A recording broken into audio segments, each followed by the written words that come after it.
The game you just saw is Star Wars 1313, a game revealed at E3 in 2012. It's 2020 now, and the game still isn't out. And guess what? It's never coming out. Cancelled, but not forgotten. Sadly, this is a common thing in the world of video games. Games get announced, a concept trailer gets revealed, sometimes a full gameplay reveal, and then something happens behind the scenes and we're all left wondering, where's the game? Some truly phenomenal looking games have been shown off at E3, like the Star Wars that was being developed by Amy Hennig and her team at Visceral Games, before EA killed the studio, of course, and ended our dream of seeing another Dead Space. There's a long list of games that have been shown off to the public, only to be pulled away and to never see the light of day again. This is the main problem that people have with game reveals. Some games are revealed way too early. Prime example, Cyberpunk. Announced in 2012, didn't actually start production until late 2016, and was rushed to finish for a late 2020 release.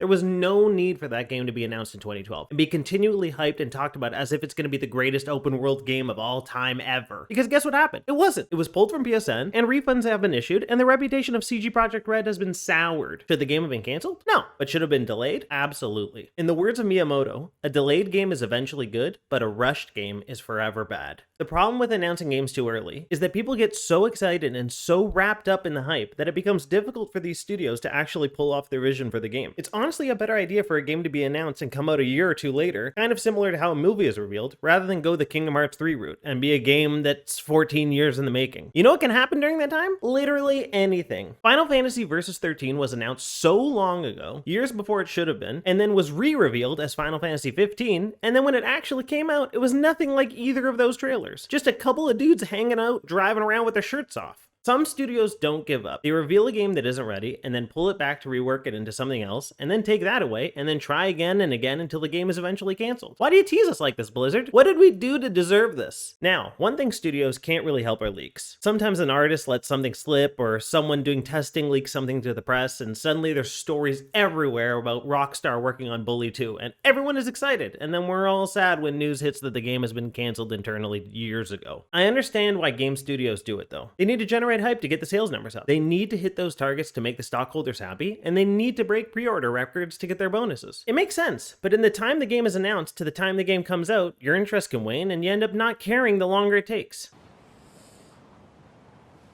I don't want it. Some games, though, you still care, years later. Conker's Other Bad Day. I would kill for this game. I loved Conker's Bad Fur Day, and I would love a sequel right now. Just give it to me. Donkey Kong Racing? Are you flippin' kidding me? A sequel to Diddy Kong Racing? If Nintendo announced this tomorrow, it would sell a zillion and would be a welcome change from Mario Kart. Deep down, basically Capcom Dark Souls? Okay, sign me up. This really awesome Prince of Persia game?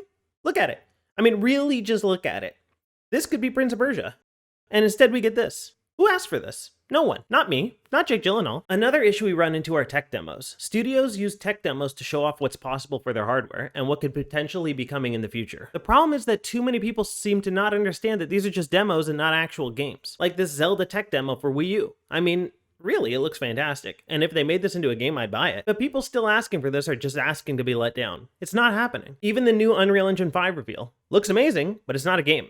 It's just a playable demo. What about Chrono Break, the sequel to Chrono Trigger, one of the best RPGs of all time? This is a fake trailer made by the creator of Owlboy. And if this game was actually announced tomorrow, it would blow everyone's mind and might end up being the greatest RPG ever made. But sadly, it's not happening. No chance. These aren't canceled games, but they feel like the same thing. They are revealed and generate massive hype, and then they're gone forever. It's the same feeling, and we're all sad because of it. Thanks for breaking our hearts. In recent times, there have been a few big cancellations, like Scalebound, which was supposed to launch a series and be a huge seller for Xbox, and instead it's been canceled and tossed aside. Bye, Headphones Guy. Bye, Dragon. What about Mega Man Legends 3? A rabid fan base that would lose their shit for any hint at this game coming back to life. But it's not. It's canceled, and it's not coming back. Honestly, I don't even want to say it, but... Elden Ring. Oh, Elden Ring. Where is it? When will we see it? When will we get to play it? When?